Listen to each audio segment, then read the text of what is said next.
Isang mapagpalang araw po sa ating lahat. Ngayon ay November 24, 2025. Basahin po natin ang ating mabuting balita ayon kay San Lucas chapter 21, verse 1 hanggang 4. Papuri sa iyo, Panginoon.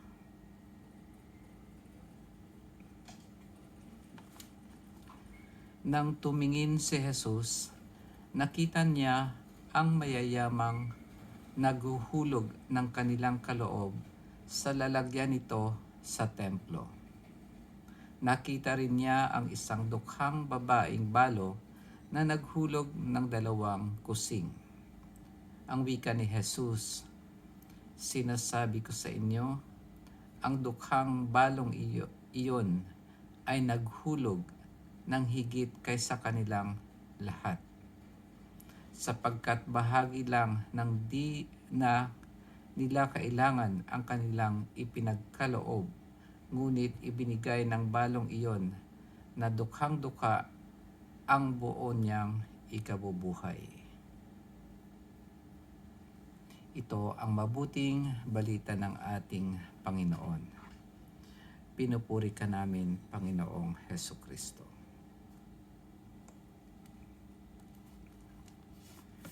Siguro marami tayong kakilalang ganun Ito kaya yung dahilan kung bakit kapag sa ofertory sa simbahan ay mga barya-barya na lang ang ibinibigay natin. Kasi ginagawa nating model itong balo na 2 kusing lang yung inihulog niya doon sa lalagyan sa templo. Joke lang. Pero ang gustong ipahiwatig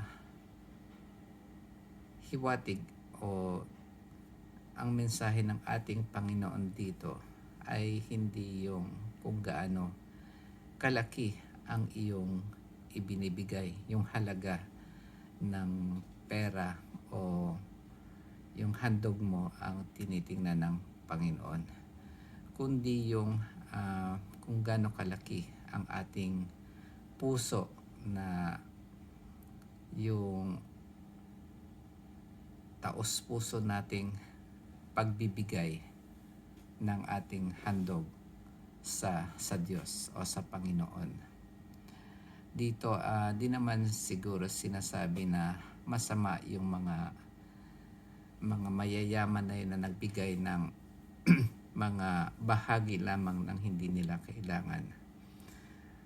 Yun ay maganda rin, pero mas malaki ang halaga ayon sa ating Diyos yung ibinigay ng balo, kasi buong ikabubuhay niya ay ibinigay na niya doon sa templo. Kaya ang mensahe sa atin ay yung detachment o yung hindi tayo nakatali sa mga material na bagay o mga bagay na dito sa lupa. Ang nais natin ay maging attached tayo sa Panginoon at inaabangan natin yung araw na makakapiling natin ang ating Panginoon sa susunod na buhay, at itong mga kayamanan na nandito sa lupa ay sandali lamang at hindi talaga ito ang tunay nating kayamanan. Ang tunay nating kayamanan ay yung pagbigay ng ating buong puso, ang pag-ibig sa kapwa at pag-ibig sa Diyos. Kaya itong mga material na bagay ay secondary lamang ito. Kaya yung ating simbahan, lalong-lalo na ang mga naglilingkod dito, katulad ng ating mga priests, ay katulad din ng mga balo na ibinigay nila ang kanilang sarili at wala silang inaasahan kundi ang Diyos. Binigay nila ng buong puso ang kanilang sarili para maglingkod sa Diyos at hindi nila yung iniisip yung tungkol sa mga material na bagay dahil yung mga bagay na yon ay hindi yon yung pinaka-importante sa buhay. Totoo nga na ito ay nagsusustain ng ating pisikal at ganun din sa mga edukasyon ng ating mga anak at yung mga pangangailangan natin sa araw-araw. Pero ito ay dahil ipinagkaloob sa atin ng Diyos. At sa oras na merong mga tao na nangailangan sa atin, nawa ay maging bukas ang ating palad at maging bukas ang ating puso na tumulong sa kanila. Alam ko mahirap itong ganitong ang mensahe ngayon sa mabuting balita. At hindi ko rin lubos maisip yung balo na yon na wala na sigurong yung dalawang kusing siguro na yon ay yun na yung pagkain niya sa susunod niyang pagkain pero ibinigay pa rin. Mahirap siyang intindihin kung bakit niya ibinigay yun. Samantalang alam niyang wala na siyang aasahang iba kasi siya ay balo. Dito talagang makikita natin na hindi na niya pinahalagahan ang kanyang sarili kundi sa Diyos na mismo niya ang ibinigay yung pagpapahalaga. Kasi ang hirap isipin samantalang balo na nga siya, wala na siyang inaasahan pa na makakatulong sa kanya kundi sarili niya. Pero ibinigay niya pa rin yun.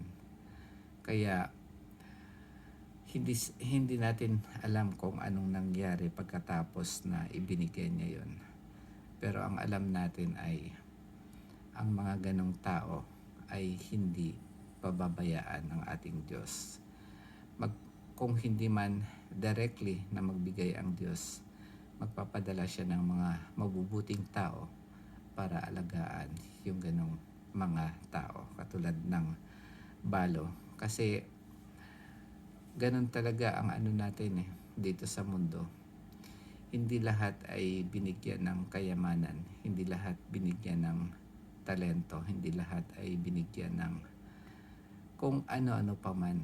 Minsan lagi tayong may kakulangan. At yung kakulangan na yun ay yung ibang tao yung nagpupuno sa atin para magkaroon tayo ng connection sa bawat isa. Ganon din ang ating Panginoon. Talagang gusto niya na magkaroon tayo ng connection sa Kanya.